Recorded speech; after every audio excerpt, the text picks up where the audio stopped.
میں علامہ اقبال علیہ رحمہ نے محبت کے عنوان سے جو کہا وہ حرف آخر ہے۔ اس عنوان کا، اس نظم کا عنوان ہی محبت ہے، جس میں انہوں نے محبت کہاں سے آئی، اس کے اجزائے ترکیبیہ کیا ہیں، بیان فرمایا ہے۔ عروس شب کی زلفیں تھیں ابھی نا آشنا خم سے، ستارے آسماں کے بے خبر تھے لذت رم سے، قمر اپنے لباس نو میں بیگانہ سا لگتا تھا، نہ تھا واقف ابھی گردش کے آئین مسلم سے، ابھی امکان کے ظلمت خانے سے ابری ہی تھی دنیا، ہویدا تھی نگینے کی تمنا چشم خاتم سے، سنا ہے عالم بالا میں کوئی کیمیا گر تھا، صفا تھی جس کی خاک پا میں بھڑ کے ساغر جم سے، لکھا تھا عرش کے پائے پہ ایک اکسیر کا نسخہ، چھپاتے تھے فرشتے جس کو چشم روح آدم سے، نگاہیں طاق میں رہتی تھی لیکن کیمیا گھر کی، وہ اس نسخے کو بھڑ کے جانتا تھا اسم اعظم سے، بڑا تسبیح خوانی کے بہانے عرش کی جانب، تمنائے دلی بھر آئی آخر سائے پہم سے، پھر آیا فکر اجزا نے اسے میدان امکا میں، چھپے گی کیا کوئی شے بارگاہ حق کے محرم سے۔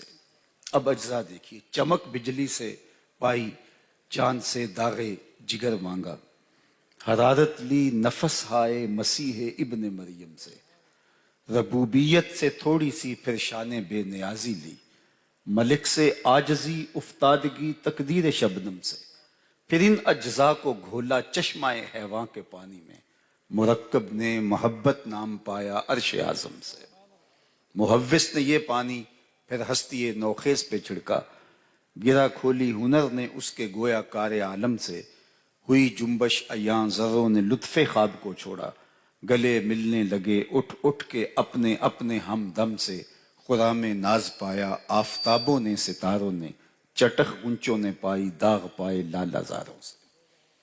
تو اقبال نے گویا محبت کو عالم بالا کا تحفہ قرار دیا، اور اللہ تعالیٰ جل شانہ نے حضرت انسان کی تخلیق کے بعد اس کے سینے میں یہ نور رکھا، وہ جو امانت بتائی گئی قرآن مجید کے اندر، وہ حضرت انسان کو ودیعت کی گئی۔ محبت کے دم سے یہ دنیا ہنسی ہے، محبت نہیں ہے تو کچھ بھی نہیں ہے، اور محبت کے بغیر انسان کی زندگی زندگی ہی نہیں ہے۔ دل اگر ہے تو پھر دل کی غذا بھی چاہیے، اور دل کی غذا محبت ہے۔ دل کی غذا پیچ و تاب ہے، اضطراب ہے، التہاب ہے۔ اقبال نے کہا تھا، غالب نے کہا تھا، غم اگرچہ جاں گسل ہے پہ کیا بچیں کہ دل ہے، غم عشق اگر نہ ہوتا غم روزگار ہوتا، جب دل ہے تو پھر دل بر بھی ہوگا، جب دل ہے تو پھر انتظار کی گھاتیں بھی ہوں گی، جب دل ہے تو پھر وصل کی آرزویں بھی ہوں گی، رت جگے بھی ہوگی، سسکیاں بھی ہوں گی، آہیں بھی ہوں گی، اور یہ دل کی غذا ہے۔ قید میں پہنچا تو حاصل مجھ کو آزادی ہوئی، دل کے لٹ جانے سے اس گھر کی آبادی ہوئی۔ ہر شے لٹتی ہے تو برباد ہوتی ہے، دل لٹتا ہے تو آباد ہوتا ہے۔ اس کی قیمت برگ گرتی ہے تو یہ نخل ہرا ہوتا ہے۔ ہر شے خاکستر بن جاتی ہے جب اس کے اوپر بجلی گرتی ہے، لیکن دل ایک ایسا نخل ہے، اس کی تر و تازگی اس محبت کی بجلیوں سے ہے، اس لیے اس کا لٹنا ہی اس کا آباد ہونا ہے، اس کا برباد ہونا ہی اس کا شاد ہونا ہے۔ تو اس لیے جب دل ہے سینے کے اندر تو پھر دل کی طلب اور دل کی تڑپ اور دل کی چاہت محبت ہے، اور دل ایک ایسی دولت ہے، کائنات میں ہم نے یہ دیکھا کہ کوئی شے ٹوٹتی ہے تو اس کی قیمت کم ہوتی ہے، لیکن دل ایک ایسا جوہر ہے، جتنا زیادہ ٹوٹتا ہے اتنی قیمت بڑھتی چلی جاتی ہے۔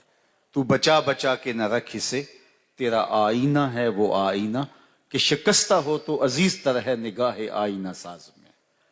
تو جب دل ہمارے سینوں میں رکھے گئے ہیں تو پھر دل کی طلب، دل کی چاہت محبت ہے، عالی مرتبت سامعین، جب دل محبت کے بغیر زندگی نہیں پاتا اور سینے میں دھڑکتا ہوا ہم دل رکھتے ہیں تو پھر دل کی آرزو دل بر کی ہوگی، کوئی ہو جو اس کے دل کو اٹھا لے جائے، اس کے دل کو چرا لے جائے، اس کی زندگی کسی شخص کے گرد طواف کرے، رقص بسمل کے تماشے کرے، اور کسی کے لیے اس کی بے چینیاں اور اس کا اضطراب، یہی دل کا حسن ہے، یہی دل کا جمال ہے۔ فرصت کشم کشم دے این دل بے قرار را، یک دو شکن زیادہ کن گس ہوئے تابدار را۔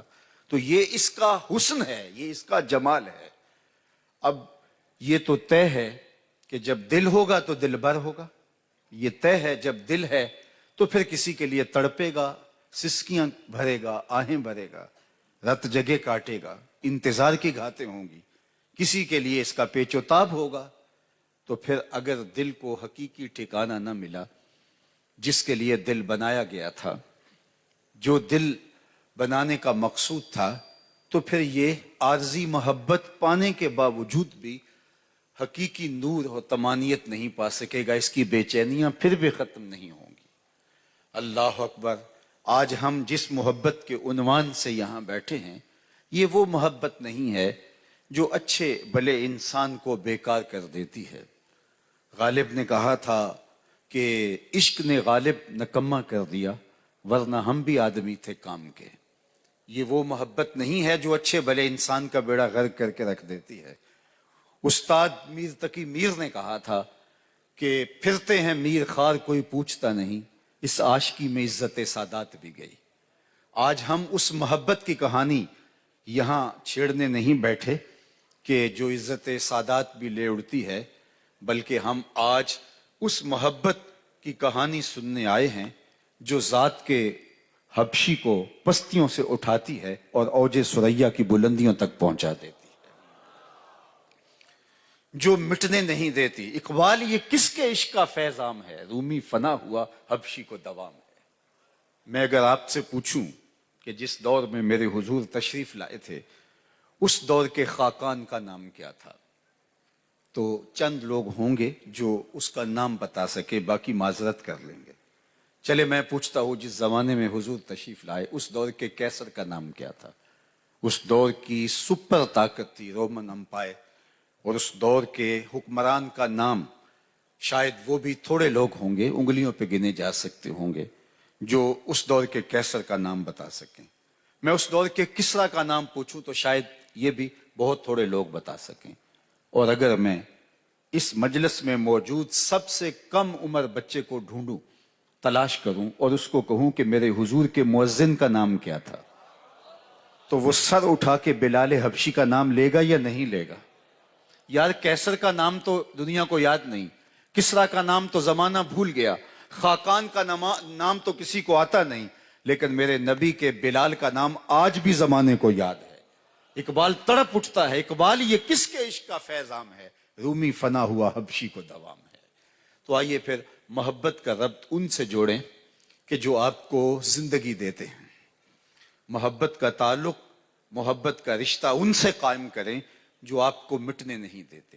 فَلَنُحْيِيَنَّهُ حَيَاتًا طَيِّبَةً کا جمال تمہیں عطا کر دیتے ہیں، ورنہ آج مرا تو کل دوسرا دن، مٹ گیا مشتاق دل سے رنگے یادے رفتگاں، پھول مہنگے ہو گئے قبریں پرانی ہو گئی۔ کون کسی کو یاد رکھتا ہے اور کس کے پاس وقت ہے کسی کو یاد رکھے؟ یہ آج کا دور تو پھر جس تیزی کا دور ہے، کسی کے تصور میں کون باقی رہتا ہے؟ آج تو گھومتی ہوئی سکرین پر ہم ایک منظر دیکھتے ہیں غم و اندھوں کا، اس کے بعد پھر دوسرا منظر ہماری آنکھوں کے سامنے خوشی اور مسرتوں کا آتا ہے، تو چند سیکنڈ کے بعد ہم پہلا منظر بھول چکے ہوتے ہیں۔ تو پھر مجھے بتائیے کہ کون کسی کو یاد رکھتا ہے؟ لیکن صاحب، ہم جس محبت کا یہاں عنوان لیے بیٹھے ہیں وہ تو غار سجدہ کے نوکیلے پتھروں پر بھی آپ کو یاد رکھتے ہیں، وہ تو سرے عرش بھی جا کے آپ کو نہیں بھولتے، وہ تو کبھی بھی آپ کو فراموش نہیں کرتے۔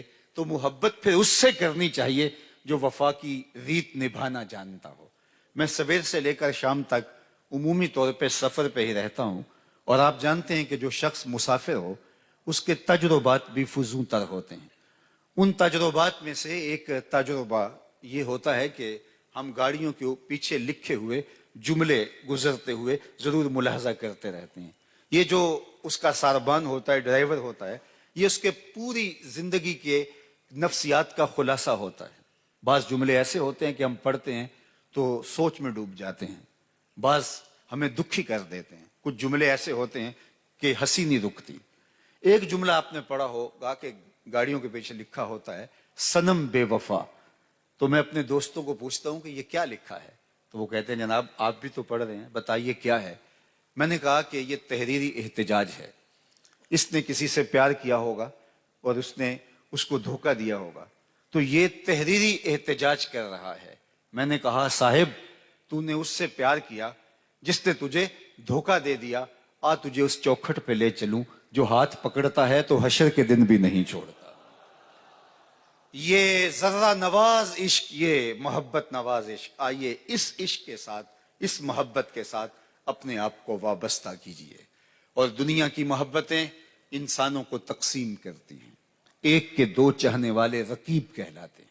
یہ تو میرا محبوب ہے، تم نے کیوں دیکھا. حسن اتنا قلیل تھا، حسن اتنا تھوڑا تھا کہ صرف ایک کی نگاہوں کی کفایت کرتا تھا، دوسرا آیا نہیں تو لڑائی ہوئی نہیں. یہ حسن اتنا کم ہے، اتنا تھوڑا اور قلیل ہے کہ ایک کے دو چاہنے والے آپس میں رقیب کہلاتے ہیں. اور ہم جس محبت کا عنوان لیے بیٹھے ہیں صاحب، ایک کے اربوں چاہنے والے آپس میں حبیب کہلاتے ہیں. دل بمحبوب حجازی بستائیں، اقبال کا لہجہ دیکھیے. دل بمحبوب حجازی بستائیں، زیں جہت با یک دیگر پیوستائیں. چوں گلے صد برگ مارا بو یکیست، او کے جانے ای نظامو او یکیست. مست چشمے ساکیے بتہاستیم، در جہاں مثل معومی ناستیم. ہزاروں قومیں وجود میں آئیں، دہر میں خشک و تر کے رشتے سے. ہم نے بنیاد دوستی رکھی یاد خیر البشر کے رشتے سے. میرا آپ سے کیا رشتہ ہے؟ آپ کی پیشانیوں پہ یہ پھیلتی ہوئی پیار کی کیفیت اور آپ کی آنکھوں کی پتلیوں پہ لکھی ہوئی محبت نہ کوئی رشتہ داری ہے، نہ کوئی کاروبار کی سانجھ ہے. آپ میں سے اکثر چہروں کو پہلی بار دیکھ رہا ہوں، آپ میں سے بھی بہت سارے لوگوں نے مجھے پہلی بار دیکھا، لیکن آپ کے دل میں یہ محبت کہاں سے آئی؟ تو میرے استاد ایک شعر جھوم کے پڑھا کرتے تھے، محمد کی وساطت سے محبت تیری میری ہے، محبت اصل ہے ان کی، نہ تیری ہے نہ میری ہے. تو اس محبت نے ہمیں جوڑ دیا ہے اور ہم آج امت بنے ہیں تو اس محبت کے دم سے بنے ہیں. یہ محبت اگر فراواں ہوگی اور محبت صحیح معنوں میں محبت ہوگی تو ہم خود بخود جڑتے چلے جائیں گے. آج اتحاد کی بات کی جا رہی ہے، آج اتفاق کی بات کی جا رہی ہے، آج باہم جڑنے کی بات کی جا رہی ہے.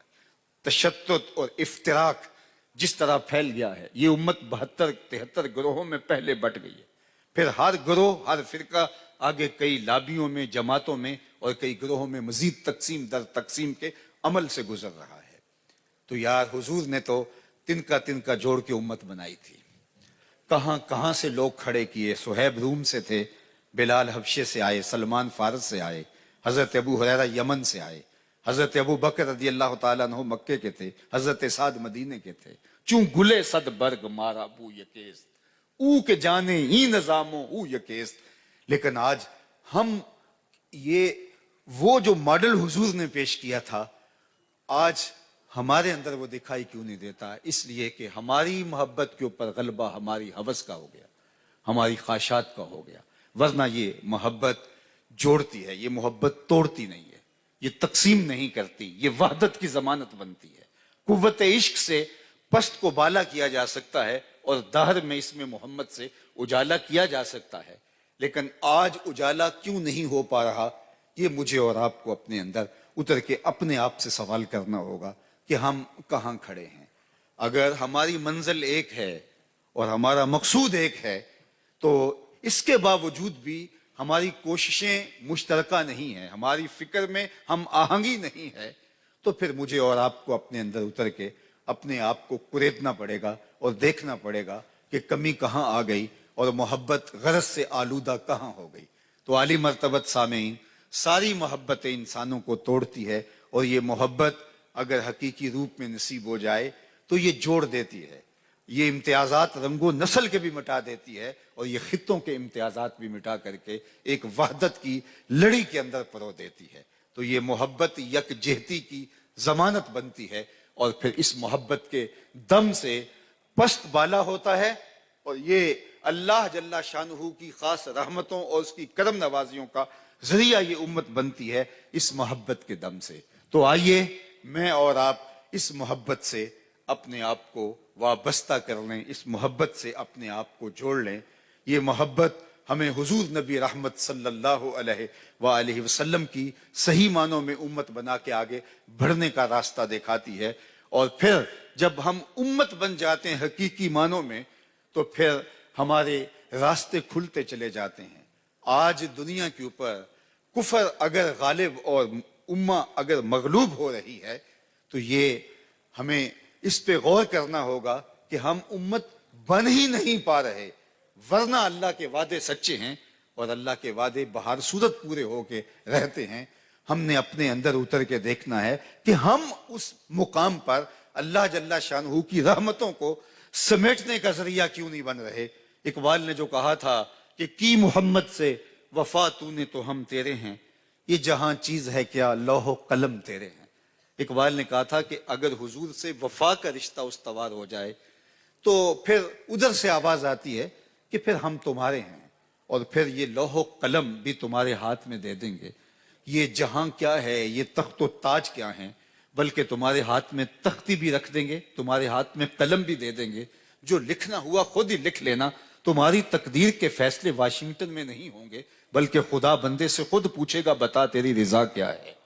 لیکن شرط یہ ہے کہ اپنے آپ کو پہلے اس کا اہل ثابت کرنا ہوگا۔ وَأَنْتُمُ الْأَعْلَوْنَ إِن كُنتُم مُؤْمِنِينَ۔ اللہ تعالیٰ جل شانہ نے شرط لگائی ہے کہ تم اس معیار پہ تو پورے اترو، پہلے تم جو ہے وہ ہوم ورک تو مکمل کرو، محبت کو اپنے حقیقی روپ کے اندر سامنے پیش تو کرو، پھر دیکھو کیسی تمہاری ناز برداریاں کی جاتی ہیں۔ تم تو دنیا کے اوپر 2 ارب کے عدد کو چھو رہے ہو، 313 بھی ہو تو میں ان کی پشت نہیں لگنے دیتا اور ان کو سرخرو اور کامیاب اور بامراد بناتا ہوں، اور تم دنیا کے اوپر تو اس قدر کثرت رکھتے ہو، تمہارے پاس جو آلات حرب و ضرب ہیں، تمہارے پاس جو سامان ہے وہ تو ان کے پاس نہیں تھا۔ 2 گھوڑے، 6 زرہیں، 8 تلواریں اور 70 اونٹ، یہ کل اثاثہ ہے۔ بلکہ مدینہ المنورہ سے یہ ملکوتی قافلہ جب نکلنے لگا تو انہوں نے کھجوروں کے ڈنڈے توڑ لیے، یہ اللہ کے مجاہد تھے، چلے تھے جنگ کرنے کو۔ حضور چادر اوڑھے آگے آگے چل رہے تھے اور مسلمان پیچھے پیچھے۔ تو یہودی اپنی دکانوں پہ بیٹھے تھے، انہوں نے تمسخرانہ انداز میں کہا مسلمانوں جنگیں تو لڑی جاتی ہیں اسلحہ جات سے، تمہارے پاس تو کوئی اسلحہ نہیں ہے، کس ورتے پہ کس بل بوتے پہ جا رہے ہو؟ تو انہوں نے حضور کی طرف اشارہ کر کے کہا نہ تیغ و تیر پر تکیا، نہ خنجر پر، نہ بھالے پر، بھروسہ ہے تو اس سادہ سی کالی کملی والے پر۔ تو جب محبت کا رشتہ استوار اور مضبوط ہوتا ہے تو پھر اللہ اسباب خود بخود پیدا کرتا چلا جاتا ہے، راستے جو ہے وہ کھلتے چلے جاتے ہیں۔ لیکن جب ہم محبت کا صرف نام ہی لیتے ہیں، محبت عمل سے ہم آہنگ نہیں ہوتی، محبت صرف نام ہوتا ہے، محبت صرف نعروں میں جھلکتی ہے، نہ محبت صرف جو ہے وہ سینے کے اوپر لگے ہوئے بیجز سے اس کا اظہار ہوتا ہے، ہمارے رویے سے، طرز زندگی سے، انداز معاشرت سے، عادات سے، خصائل سے، ہماری سیرت سے محبت ظہور پذیر ہوتی ہی نہیں ہے۔ تو اللہ ایسی محبت کو قبول کرنے والا نہیں ہے، وہ سینوں کے چھپے رازوں کو جانتا ہے، وہ نیتوں کے قبلے جانتا ہے، ان کا رخ کدھر ہے، کس سمت ہے۔ اس لیے مجھے اور آپ کو اپنی محبت کو عمل سے ہم آہنگ کرنا ہوگا، اپنی محبت کو عمل سے مستنیر کرنا ہوگا۔ یہ ربیع الاول کا موسم گزرا تو میں نے جگہ جگہ کہا کہ میں اس بات کا انکار نہیں کرتا کہ تم جھنڈیاں لگاتے ہو، لیکن یہ دیواروں کے ساتھ چپکی نہ رہ جائیں، کوئی جھنڈیاں لے کے دل کی ایک ایک پرت پہ بھی آؤ اور یہاں بھی نام محمد کی جھنڈی لگاؤ۔ تمہارا چراغاں صرف بنیروں پہ نہ ہو، دل کی گلیوں میں بہت اندھیرا ہے، کوئی دیا لے کے دل کی اندھیر نگری میں بھی آؤ اور یہاں بھی چراغاں کرو، اور صرف تم گلیاں ہی صاف کرتے نہ رہ جاؤ کہ یہاں سے جلوس نے گزرنا ہے، حسد کے، حقد کے، بغض کے، کینے کے، نفرتوں کے ڈھیر دل کی گلیوں میں بھی پڑے ہیں، کوئی جھاڑو لے کے ادھر بھی آؤ اور دل نگر کو بھی صاف کرو،